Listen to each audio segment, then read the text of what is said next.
മനസ്സിലായോ? നിങ്ങളും E K ഉസ്താദും തമ്മിലുള്ള വ്യത്യാസം, ഇ കെ ഉസ്താദ് ഉള്ളിൽ കാണുന്നു, പുറത്തും കാണുന്നു. പുറത്തത് തന്നെ പറയുന്നു, നിങ്ങളോ പുറത്തു വന്നിട്ട് എതിര് പറയുന്നു, ശിഷ്യന്മാരെ വിലക്കുന്നു. നിങ്ങൾ പോയത് ലോകത്താരും അറിയരുത് എന്ന് വിചാരിക്കുന്നു. ഉള്ളിൽ വരെ പുറത്തു വരെ പറയാനുള്ള ധൈര്യം പോലുമില്ല. എന്തോ കാര്യം സാധിക്കാൻ വേണ്ടി പോകുന്നു. പിന്നെ നിങ്ങൾക്കത് പറയുന്നത് തന്നെ ഈ രൂപത്തിൽ മറ പിടിച്ച് ജീവിക്കുകയാണ്.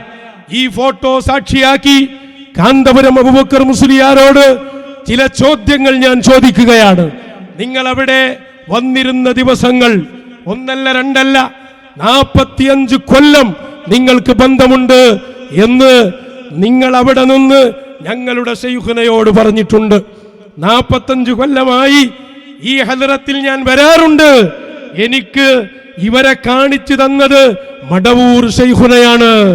മടവൂർ ശൈഖുന കാണിച്ചു തന്ന, നേരിട്ട് കാണിച്ചു തന്നവരിൽ ഇനി ഇവരാണ് ഉള്ളത് എന്ന് വരെ ശൈഖുനയോട് അവിടെ നിന്ന് പറയുന്നുണ്ടായിരുന്നു. നിങ്ങൾ മനസ്സിലാക്കണം ഒരു കാര്യം ഞാൻ പറയാ, ആ ഹദ്റത്തുകളിൽ ചെന്നിരുന്നപ്പോ നിങ്ങളോട് പറഞ്ഞു തന്നല്ലോ ഓരോ കാര്യങ്ങളും, നിങ്ങളുടെ മരണത്തിന്റെ ഡേറ്റ് അടക്കം.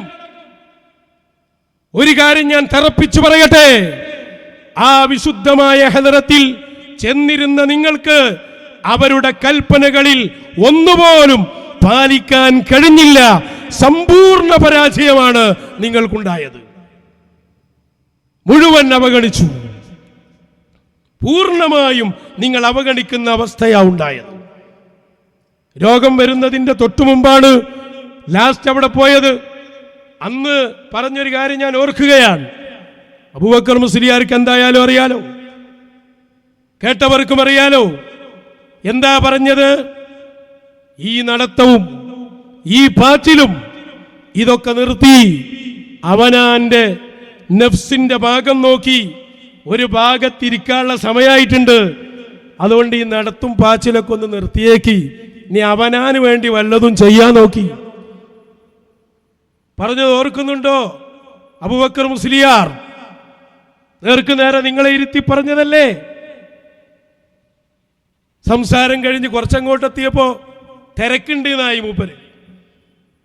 അപ്പൊ പറഞ്ഞു, തിരക്കൂട്ടൊക്കെ പണ്ടായിരുന്നു. തിരക്കൂട്ട് അതൊക്കെ പണ്ടുള്ള സംഭവമായിരുന്നു. അതൊക്കെ ഇപ്പോൾ ആൾക്കാർ നിർത്തിവെച്ചിന്.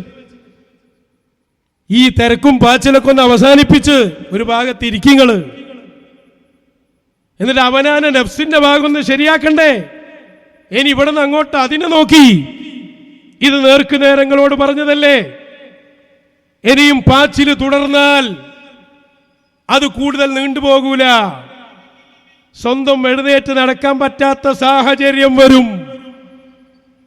പറഞ്ഞിട്ടില്ലേ നിങ്ങളോട്? സൂചിപ്പിച്ചിട്ടില്ലേ നിങ്ങളോട്? ചോദിച്ചില്ലേ അന്നവർ നിങ്ങളോട്? ദീനിൽ നിങ്ങൾക്ക് എത്ര വയസ്സായി? വയസ്സ് 19 ദീനിൽ എവിടെയാണ് നിങ്ങൾ? ദീനിൽ നിങ്ങൾ ഒരു ശൈഉമല്ല, എവിടെയും എത്തിയിട്ടില്ല. 0 പോയിന്റിലാണ് എന്നർത്ഥം വരുന്ന വ്യക്തമായ സൂചനകൾ നിങ്ങളുടെ മുമ്പിൽ തന്നെ ഇരുത്തിയിട്ട് പഠിപ്പിച്ചില്ലേ നിങ്ങൾ? അവർ മർക്കസിൽ നിന്നിറങ്ങിയ വലിയാരെയാണ് എന്ന് ചോദിച്ചത് ഓർക്കുന്നില്ലേ? ബാഖിയാത്ത് പോലെയുള്ള സ്ഥാപനങ്ങളിൽ നിന്ന് ആയിരക്കണക്കിന് വിദ്യാർത്ഥികൾ ഇറങ്ങിയപ്പോ ഒരുപാട് ഔലിയാക്കൾ അതിൽ വന്നു. നിങ്ങളെ മർക്കസിൽ നിന്ന് വന്ന വലിയത് ചോദിച്ചത് ഓർമ്മയുണ്ടോ? അതൊക്കെ മറന്നുപോയോ?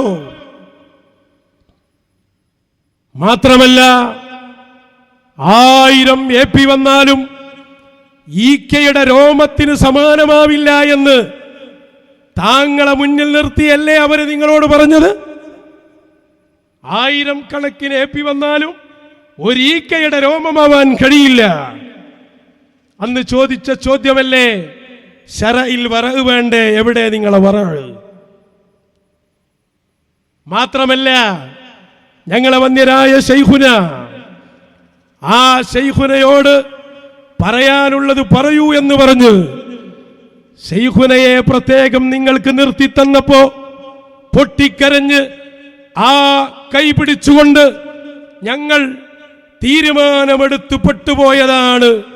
ഞങ്ങൾക്ക് പൊരുത്തപ്പെട്ടു തരണമെന്ന് ഞങ്ങളെ ശൈഖുനായുടെ മുമ്പിൽ വന്ന് നിങ്ങൾ പറഞ്ഞിട്ടില്ലേ അബൂബക്കർ മുസ്ലിയാരെ? എല്ലാം വീഡിയോ റെഡി. എന്നിട്ട് നിങ്ങളോട് പറഞ്ഞില്ലേ സത്യം തുറന്നു പറ. എന്തിനാ പേരോടിനെ ഭയപ്പെടുന്നത്? അയാൾ നിങ്ങളെ ശിഷ്യനല്ലേ? നിങ്ങൾ പറഞ്ഞിടത്ത് നിൽക്കണ്ടേ? അയാൾ പറഞ്ഞത് ഓർക്കുന്നില്ലേ? ആയത്തോതിയില്ലേ? അല്ലാഹുവിന്റെ സഹായം അത് ഞങ്ങളിലൂടെ നൽകുമ്പോൾ നിങ്ങൾ പറഞ്ഞതുപോലെ നടന്നാൽ നിങ്ങളെ പരാജയപ്പെടുത്താൻ ആർക്കും കഴിയില്ലെന്ന് വരുന്ന ആ ആയത്തോതി തന്നത് ഓർമ്മയില്ലേ നിങ്ങൾക്ക്? എന്താന്ന് പറയാതെ പോയത്? എല്ലാം ഓർമ്മപ്പെടുത്തി തന്നിട്ടില്ലേ? മടവൂർ ശൈഖുനയുമായി ബന്ധപ്പെട്ട കാര്യം നോക്കലാണ് നിങ്ങളുടെ പണി, ഡ്യൂട്ടി എന്ന് പറഞ്ഞു തന്നിട്ടില്ലേ? അനുസരിച്ചോ? നിങ്ങൾ അനുസരിച്ചിരുന്നുവെങ്കിൽ ഈ തബ്ലീഗ് നേതാവിനെ കൊണ്ടുവന്ന് അദ്ദേഹത്തിന്റെ കൂടെ സുഹബയിൽ ഇരുന്നു കൊടുക്കേണ്ട ഏതെങ്കിലും ഒരു ഗതി നിങ്ങൾക്ക് വരുമോ? എല്ലാം പറഞ്ഞു കൊടുത്തിട്ടുണ്ട്. ഇനി എന്താന്ന് പറയാൻ ബാക്കി? പണത്തിനും അംഗീകാരത്തിനും വേണ്ടിയുള്ള പാച്ചിൽ നിർത്തി സ്വന്തം നഫ്സിന് വേണ്ടി വല്ലതും ചെയ്യാൻ നോക്കി ഹിസാബെടുക്കും. അന്ന് അവിടുന്ന് പറഞ്ഞ വാക്കുകളാ. എല്ലാത്തിനും ഹിസാബെടുക്കും. എല്ലാം കൃത്യമായി പറഞ്ഞു കൊടുത്തു. ഒന്നല്ല രണ്ടല്ല, ദിവസങ്ങളോളം. നിങ്ങൾക്ക് ഓർമ്മയുണ്ടോ ഏതെല്ലാം ഫ്ലാറ്റുകളിൽ? ഒന്നുകൂടി ഞാൻ പറഞ്ഞേക്കാ. ഞങ്ങൾ ഇനി ഒഴിവാക്കിയേക്ക്. ഈ മഹത്തായ ഹലറത്തിൽ നിങ്ങൾ ഇരിക്കുന്ന ഫോട്ടോ നിങ്ങൾ ഇവിടെ കാണിച്ചു. അത് നിഷേധിക്കാൻ വന്നാൽ ഈ പറഞ്ഞ ഇതൊന്നുമല്ല, ഇത് മണിക്കൂറുകളുള്ള സംഭവമല്ലേ? എല്ലാം കൂടി പറഞ്ഞാൽ നേരായില്ലെവിടെ? ഈ സംഭവത്തിൽ നിന്ന് ഏതെങ്കിലും ഒന്ന് നിഷേധിച്ചു വന്നാൽ ഇൻഷാ അല്ലാ ഇവിടെ നിന്നങ്ങോട്ടുള്ള പ്രസംഗത്തിൽ, പ്രത്യേകിച്ചും നോമ്പിന് ശേഷം എല്ലാ പ്രസംഗത്തിലും ഒരു 10 മിനിറ്റ് വീതം വീഡിയോ വെച്ച് ഞങ്ങൾ വിശദീകരിക്കും. വീഡിയോ ക്ലിപ്പിടും, വിശദീകരണം ഞങ്ങൾ നടത്തും മശായിഖന്മാരുടെ നിർദ്ദേശത്തിൽ. കളി വേണ്ട. പല മാറ്ററുകൾ ഉണ്ടാക്കി വെച്ചിട്ടുണ്ടല്ലോ വീഡിയോ. അത് കല്യാണത്തിന് പോയപ്പോ കയറിയതാണ്, അങ്ങോട്ട് പോയപ്പോ ചെന്നതാണ്, ഇന്ന ആവശ്യത്തിന് പോയത്. നിങ്ങൾ കൊണ്ടുവരും ഓരോന്ന്. നിങ്ങളെ കല്യാണമൊക്കെ ഞങ്ങൾ കാണിച്ചു തരാം. ഐസൻ ലോഡ്ജും അപ്പുറത്തെ ലോഡ്ജും അവിടെ എവിടെ കല്യാണം ഇതൊക്കെ ഞങ്ങൾക്ക് അറിയേണ്ടിണ്ട്. കല്യാണത്തിന് വന്നിട്ട് ചെയ്യുന്ന പണിയാണോ ചെയ്ത്? കൊണ്ടുവരിങ്ങൾ. എത്ര നേരം ഇരുന്നു? അവിടെ നിന്ന് കുടിച്ച ബാക്കി കുടിച്ചിട്ടില്ലേ? അവിടുത്തെ കൈ പിടിച്ച് കരഞ്ഞിട്ടില്ലേ? അവിടത്തേക്ക് മാലിട്ട് കൊടുത്തിട്ടില്ലേ? ശൈഖുനാക്ക് മാലിട്ട് കൊടുത്തിട്ടില്ലേ? ആക്കഞ്ഞി വരാൻ പോണേ ഉള്ളൂ. വന്യരായ ശൈഖുന നിങ്ങൾ തീരുമാനമെടുത്ത് കൊല്ലങ്ങൾ, ഇത് കഴിഞ്ഞ വർഷം ഉണ്ടായ സംഭവം. ചെറിയ ഉസ്താദിന്റെ മൗത്തിന് മുമ്പ്. എന്താത് പറയണ? നിങ്ങൾ പുറത്ത് വേറെ ഒന്നും ഉള്ളിൽ ഇനി നടക്കൂല. നീ ആ മറ ഞങ്ങൾ പൊളിക്കുകയാണ്. നിങ്ങൾ വിചാരിച്ചതൊന്നും ഞങ്ങളുടെ കയ്യിലില്ലാന്ന്. മണിക്കൂറുകളുണ്ട്. 45 കൊല്ലത്തെ സംഭവങ്ങളില്ലേ? മൈസൂരിലുള്ള ഇല്ലേ? കോഴിക്കോട്ടില്ലേ? ഏതെല്ലാം സ്ഥലങ്ങളിലുണ്ട്. അപ്പൊ അതുകൊണ്ട് നിഷേധിക്കാൻ ധൈര്യമുണ്ടെങ്കിൽ നിഷേധിക്ക്. അപ്പൊ ഞാൻ അതിന്റെ പിന്നാലെ വരുന്നുണ്ട് ബാക്കി. എന്തായാലും നിങ്ങളുടെ ഈ വ്യാജ സമസ്തയെ, വ്യാജ സംഘത്തെ, വ്യാജ ഉലമായിനെ ആദർശപരമായി കുടിച്ചു മൂടിയിട്ട് ഈ സംഘം അടങ്ങിയിരിക്കുകയുള്ളൂ. ഇനി എന്തൊക്കെ കൊണ്ടുവരാണ്ടെന്ന നിങ്ങളുടെ കള്ളക്കടത്തുകൾ, സ്വർണ്ണക്കടത്ത്, കുറ്റ്യാടിയിലെ കുയൽ പണം ഇടപാടുകൾ,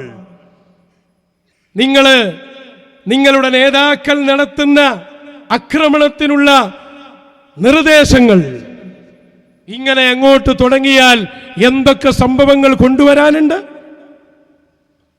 ഒക്കെ കൊണ്ടുവരും. ഞങ്ങൾക്ക് ഒരൊറ്റ കുറവേ ഉള്ളൂ, സമ്മതത്തിന്റെ. സമ്മതം കിട്ടിയ ആ വീഡിയോ ഞാനൊന്നും ഇട്ടിരുന്നു. പക്ഷെ ആ വേണ്ടെന്ന് പറഞ്ഞ കാരണം നമ്മൾ ഓവർടേക്ക് ചെയ്യാൻ പാടില്ലല്ലോ. നല്ല രസമാണ് ആ വീഡിയോ കാണാൻ. പിന്നെ മണിക്കൂറുകളുള്ളതല്ലേ, എത്ര ദിവസം എവിടൊക്കെ ഓരോറ്റ അറഫില്ലാതെ പഠിപ്പിച്ചു കൊടുത്തിട്ടുണ്ട്. എന്നിട്ട് അതൊന്നും പാലിക്കാതെ മൂപ്പരായിട്ടാണ് നടന്നു പോയി. ഇപ്പം എന്തായി? ഏതെങ്കിലും ഒരു മഹാന്റെ പൊരുത്തമുണ്ടോ? ഏതെങ്കിലും ഒരു മഹാന്റെ പിന്തുണയുണ്ടോ? എന്നിട്ട് എല്ലാ ഔലിയാക്കളെയും കളിയാക്കി നടക്കല്ലേ, വഹാബികളെ വരെ പുറകിലാക്കിയിട്ട്. എന്തായാലും ഇത് തുടങ്ങാനുള്ളൊരു വിധി പുത്തനത്താണിക്ക് തന്നെയാണ്. പണ്ട് നമ്മളിവിടെ പ്രസംഗിച്ചപ്പോൾ അന്ന് മുഷാവറന്റെ ക്ലിപ്പ് വന്ന സമയമാണ്. അന്ന് അത് പൊളിച്ചതും പെടുന്നതാണ്. പേരോട് സഖാഫിക്കെതിരെ ആദ്യമായിട്ട് വീഡിയോ ക്ലിപ്പിട്ട് തുടങ്ങുന്ന സ്ഥലം അത്. ഞാൻ അവിടെ തന്നെ ഇത് തുടങ്ങാൻ നല്ലത്. ഇതിൻ്റെയൊക്കെ ഗൗരവം നോമ്പിൻ്റെ ശേഷമാണ് വരുന്നത്. മനസ്സിലായ നിങ്ങൾക്ക് ഒരു പൊരുത്തവും. നിങ്ങൾക്ക് ഇതിൻ്റെ ഒക്കെ അടിസ്ഥാന കാരണം ഇ കെ ഉസ്താദിൻ്റെ കുരുത്തക്കേടാണ്.